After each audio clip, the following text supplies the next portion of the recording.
Hello, everyone. Welcome to Or This, uh, my chance to reflect upon the theme for the scriptures that we heard in worship and what other ideas I could have pursued in the sermon for this past weekend. And this weekend, the gospel was from Matthew chapter 22, verses 1 through 14, a parable about a wedding banquet.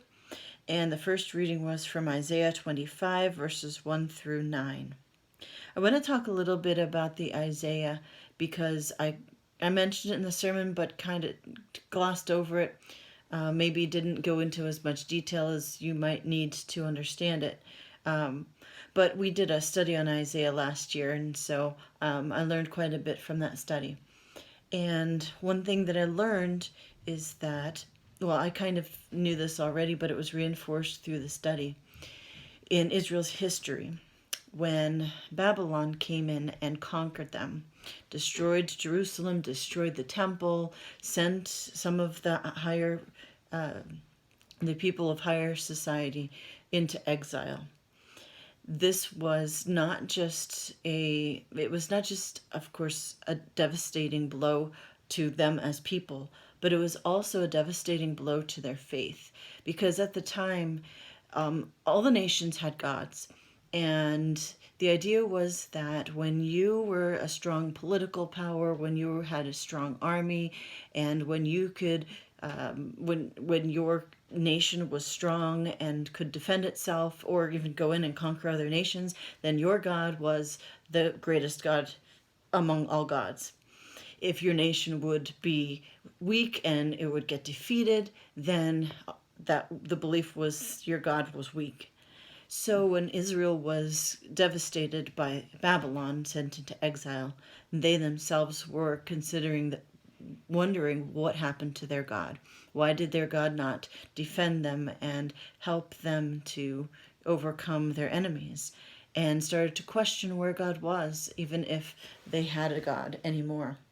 The other nations, of course, would believe that their gods would be better than the God of Israel.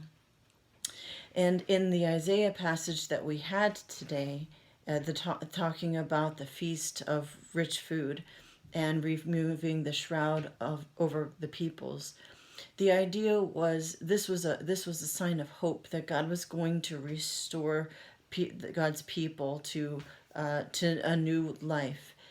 The idea being that when these people of God were down and out, when they were at their lowest, when they were at their weakest, God was going to come and be with them and walk with them through their struggles, to walk with them into a new life.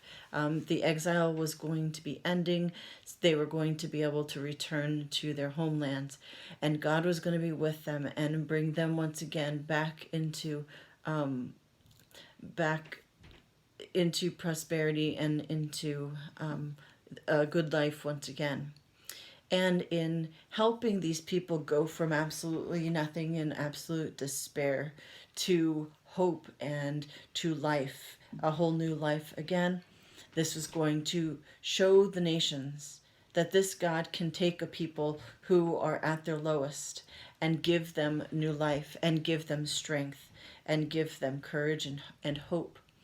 And in this way, this God of Israel can take people who are down and out and give them a new way of life.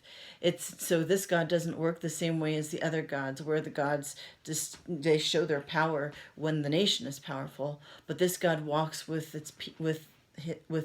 God's people when they are least powerful, and God helps them to restore them back to life. And so that would be the witness to the nations that this God is the God above all gods. If a God can bring back a people who are so low and in despair and give them hope and life once again, then that must be the God, a God for all peoples. And certainly that was God's intention, to work through the people, God's chosen people, to draw in all nations to God. Now that brings us then to that banquet, that wedding banquet, where the feast was spread and the invitation was sent out to the good and the bad, to anybody on the street. And this is a reminder to us that that is the God that we have, and that is the God that came to us through Jesus.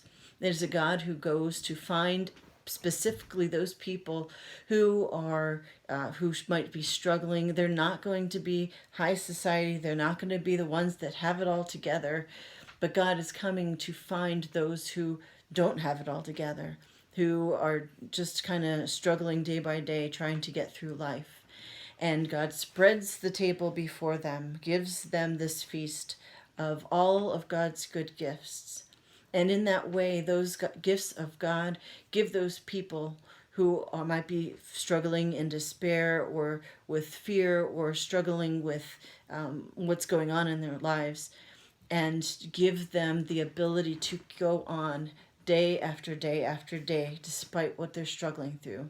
And that bears witness to others around. It says, hey, this person has so much going on in their life, and yet they can still, they can still go on with life. They can still reach out to others. How is this possible? Well, it's possible because of God. And it's possible because of Jesus, who went to the cross and who died. And in that moment of the lowest point that we end up with the least power, is in suffering and death, God raises up Jesus to new life.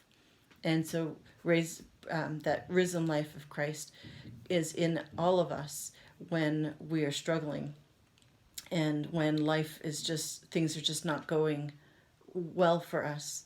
And we look to God and look to Jesus for that new life to arise inside of us, to give us the faith, the hope, the restoration, the strength, the courage to face whatever it is that is going on in our lives. And so that feast that's spread out, as I said in the sermon, is a feast for all kinds of people, and especially for those who are struggling the most, because God's power is shown when we are weakest, and God helps us to get through those times of weakness. And that is how other people become aware of the great God that we have in our lives, and that they want to have in their lives too. So those are my thoughts. Feel free to share yours in the comments, either on the YouTube video or on Facebook, and God bless.